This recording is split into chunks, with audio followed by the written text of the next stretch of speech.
Nick, as always, we start with our favorite underdogs. And one of us likes the Arizona Coyotes. Actually, both of us do, but one of us picked them as their favorite underdog for Tuesday. So we always, whenever we want to talk about the Coyotes, we always give them top billing, even when they're on a 9-game losing streak. So the floor is yours, and the floor is the Arizona Yeah, Coyotes. this is a very Laboff approved pick, but it came from my brain first, and I like it tomorrow. I think that the Coyotes were competitive on the weekend, and this is just a great spot catching a Detroit team that has actually been one of the worst in the league for a pretty large sample now. They've come down to earth very badly, and they're going to catch them on a back-to-back in Arizona. And I think this is the one where the Coyotes find a way to snap the skid. They can carry more of the play here. They've got Vejmelka in goal in all likelihood, which actually offers them an edge in that.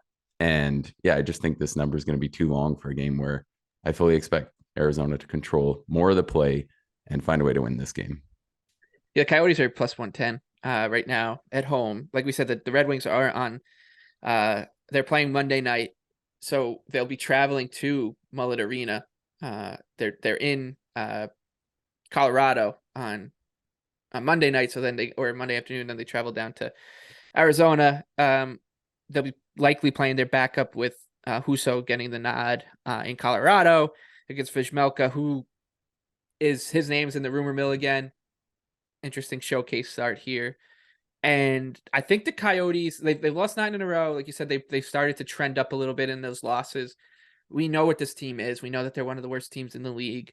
But the Red Wings are not that much better. They are better, considerably better, but not so much so that they should be, minus 140 or so on the road on the second night of a back-to-back. So I'm with you on the Coyotes.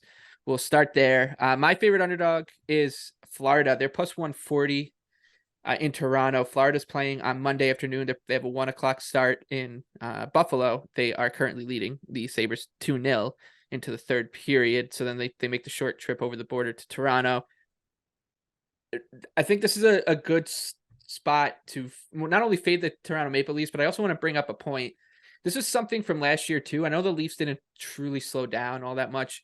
They kind of like had a couple little sputters down the stretch, but we know where Toronto's going to land in the playoff positions. I mean, they're you could say they're jockeying for home ice advantage against Tampa Bay, but it's January 16th. Like, how much does that really matter right now? And I think that, and the same thing goes for the Lightning. Like, there's not all that much for these two teams to truly go gung ho for, like to like not try to pace themselves to go into the playoffs, stay healthy, make sure you go in, fresh and in good form or whatever.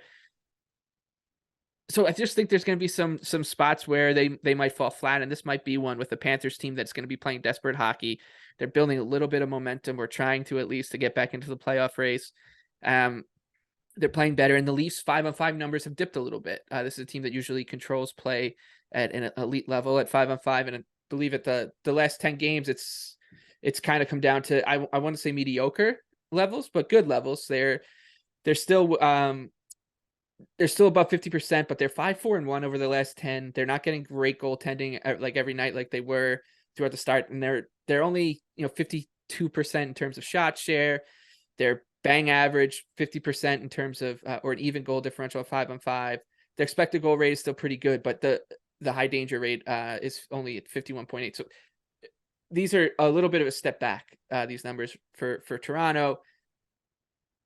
Could allow Florida to turn this one into more of a coin flip than I think this number suggests. So I'll be on the Panthers here, hoping to get their best effort as they truly try to, this is like their death throws. They need to throw everything at the wall, and this is a huge game for them. Yeah, they're starting to play really good, which we've kind of been waiting on. But the talent obviously dictates that they should be better than they were in the early going. And they're just continuing to look better night in and night out. I thought that was a tough loss on Vegas. They played really good in Colorado last week, and they're just starting to trend up. And I think that's going to continue. And yeah, the Leafs have kind of backed off. And like to comment on the what are they playing for now thing, well, now that they lost in regulation in Boston Saturday, they're not catching Boston. That's over with. So they're almost playing for nothing. Like if I was Tampa or Toronto, I would be doing all I can, whatever. Matthews a little dinged up, anything like that. I'd be playing it very passively. And I know we don't want to go down that rabbit hole too much. They're going to want to head into playoffs playing really well, but they really don't have a lot to fight for now. And to go even further on the home ice thing, I don't know if I'm Toronto, I even care at all to have game 7 in Toronto. We know how that goes. Like if the other team scores 10 minutes in, all of a sudden you're in hell. And to look at a sample of the whole league, road teams are doing better in game sevens and knockout games for a large sample. A lot of the recent playoffs dating back 2016, road teams have had a better record overall. So to even go into the home ice thing, and I know I don't think teams actually think about it that way, but that's always an interesting note heading into the playoffs that I think home ice gets a little overrated.